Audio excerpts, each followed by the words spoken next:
2025-yil kimni qanaqa o'tdi bilmadim, lekin bir futbolchining hayotini, shu yil o'zida bo'lgan voqealarni hammaga o'rnak qilib ko'rsatsa bo'ladi. Yil boshida zaxira, mag'lubiyat, oxir kunlar, yil oxiriga kelib esa jamoasining asosiy o'yinchisiga aylanmoqda. Albatta, tushunganinglardek gap Arda Güler haqida ketmoqda. Demak, 2026-yilning birinchi videomiz Ardaning 2025-yili haqida bo'ladi.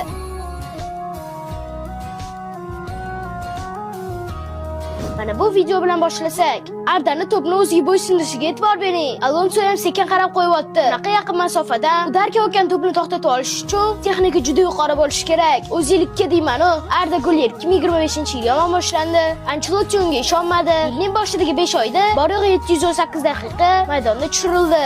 Mavsum yakunida esa Arsenal Arda uchun 45 million yevro taklif qildi. Lekin Güler Realdan ketishni xohlamadi va asosiy tarkib uchun kurashishga qoldi.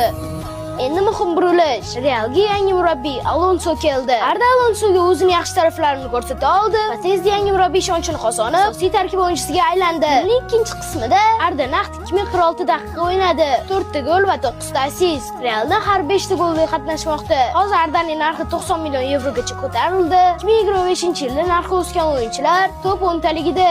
Realda Alonso qoladimi, yangi murabbiy keladimi? Ro'sa Arda o'zining darajasini butun dunyoga ko'rsatib bo'ldi va o'sha gap hech qachon taslim bo'lmang. Xuddi Arda Güler kabi.